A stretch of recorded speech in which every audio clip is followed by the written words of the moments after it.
I'd like to welcome you to the SHAPE Prevention Summit 2009, sponsored by Panasonic Corporation in conjunction with the Society for Heart Attack Prevention and Eradication, SHAPE, and the Society of Atherosclerosis Imaging and Prevention. I am pleased to represent the panel. Unfortunately, we're missing Dr. P.K. Shah and Roger Blumenthal. Dr. Harvey Heck will help me moderate the meeting with you. I have a few slides that are meant to be a review of our past several years of holding these meetings, and after that I will pass on the podium to Dr. Falk to present the SHAPE paradigm. And I also would like to give you an update on where we are with the SHAPE task force and our activities. As you can see, the title of our meeting is Screening the Asymptomatic Population, from guidelines to legislation to practice. Last year when we were here, we were hoping that we would be able to present our case to Texas legislature to consider mandating reimbursement for screening. I'm pleased to inform you, what some of you have not heard, that our efforts of several years has come to fruition thanks to Texas legislator and Texas governor. Now, state of Texas is the first state in the United States to have screening for asymptomatic population reimbursed and mandated and part of our practice. So why are we here? The simple answer to this question is because we do not believe that the status quo, meaning losing a large portion of people who could benefit from our knowledge and available tool to go undetected and die either with sudden cardiac death or with later complication of acute coronary events because the status quo misses them. There are a number of evidences now that were not available to us years ago proving what I just stated, and that says the status quo, which is purely based on risk assessment using cardiovascular risk factors, grossly misses a large portion of people who are at risk of a near future cardiovascular event, which we consider the vulnerable patient. This is the latest and the most important piece of information I personally consider from reviewing years of literature, and this was published earlier this year in 2009, so you didn't see it last year when we presented. And in my opinion, this is the most convincing evidence, though the authors did not necessarily point this out, so I redrew the slides and the figures of this paper, and it's very, very convincing because it's the real life data. It's not research. It is research, but it's not a certain clinical trial selected study and with certain exclusion criteria. This is looking at people who come to emergency room with coronary artery disease diagnosed and look at their risk factors. Ironically, you'll see, as expected by the SHAPE Task Force report, 77% of them had normal LDL level according to the status quo and the current guideline. 45%, this is 136,905 patients based on the American Heart Association's Get With The Guideline database. This is a small study. This is not a 200 or a 500 patient study. This is 130,000 patients. And the day before their event, if they had gone to their physician, they would have 77% of them would have been considered as having normal LDL. Now you could immediately ask me what percentage of them were treated with the statin or other lipid lowering, and whether they had different LDL level or lipid level comparing to those who were not treated. The authors had thought of this question as well, and they compared the two groups and found there was no significant differences. That means the treated group were not quite significantly different. So this is the problem. And triglyceride, also 61% had normal triglyceride. So what does it tell us? We know that the majority of people who come with acute coronary syndrome first time, they had no prior event, and 62% in men, 42% in women are either presenting with cardiac death or an MI, and that is what we consider unacceptable. In summary, we have two major problems in cardiology today. One is an accurate assessment of risk in an individual, the baseline risk. The second is inadequate monitoring of response to therapy. And the next two slides illustrates these two problems. This is what you would see as the picture of risk factor.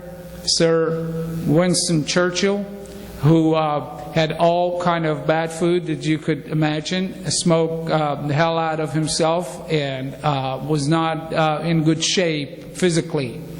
And here is a man with the best aerobic and cardiopulmonary shape, with very much anti-cardiovascular risk factor lifestyle, at least towards the end of his life. And you see that the outcome was quite different. Churchill lived to 91, and Jim Fixx sadly died at age 53. These, of course, is symbolic, but this is represented with the 136,000 cases that I showed you. And this group, this slide represents their inadequate response to therapy, and that's what we are about to address. So the two problems that we're aiming at are illustrated here. So we've had a number of work that I'm going to walk through slides quickly through the SHAPE task force, and a number of brainstorming meeting and thought leaders in one room and trying to convince each other. But this is what we have come up with in that SHAPE versus the status quo. The status quo tells you to screen for risk factors of atherosclerosis and treat risk factors. SHAPE says screen for atherosclerosis, which is the disease, regardless of risk factors, and treat based on the severity of the disease as well as the risk factors. So we've identified a number of tools to look into atherosclerosis out of many ongoing and studied tools. We have identified two tests as the choice of tests for atherosclerosis.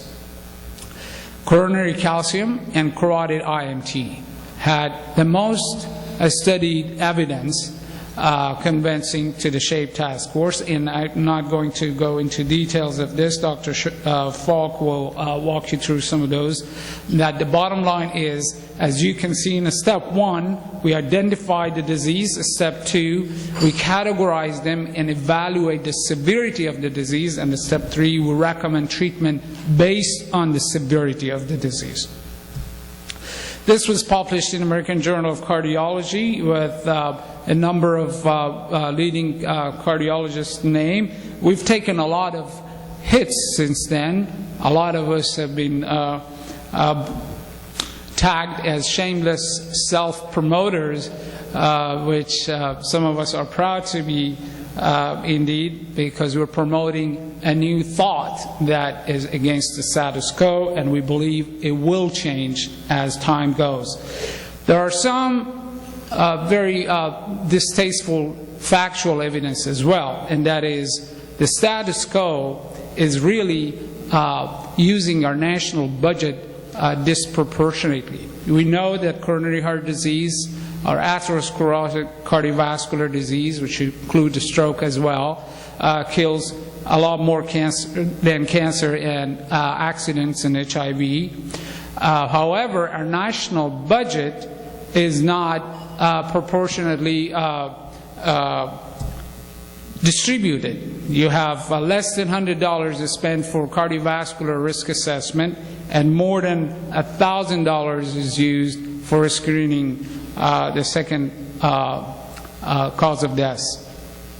We have written extensively, and we are also in the process of writing more to that effect, and championed legislation for screening for atherosclerosis. These are captured the screen by Dr. Falk. I didn't have these, but this was a very historical time for us. Over days and weeks, we were watching the website. This is Texas Legislator online bill stages, where it passed after I testified in the Congress, passed the House and went to the Senate.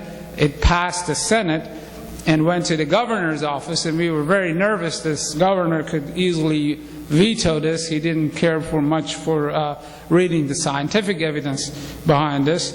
And Dr. Falk was up late night, and he was the first who captured this. That's showing that indeed the bill was passed and became law in the state of Texas to be the first state to adopt screening for identification of asymptomatic population for prevention of heart attack. This has been set to the state of Texas insurance practice effective January 1st. Whoever is in the state of Texas we insured, the insurer has to pay for their carotid ultrasound or coronary calcium imaging. And who are they? They are either male, this is again based on the SHAPE guideline, they're either male older than 45 years or female older than 55 years. And so that's the entry criteria according to the SHAPE. They're either diabetic or they have intermediate or high Framingham risk score. The payment, as it showed here, is up to $200. This is the first, and to many people, a giant step in investment in preventive cardiology. The two tests, as I said, are CT, coronary calcium, and ultrasound for carotid IMT.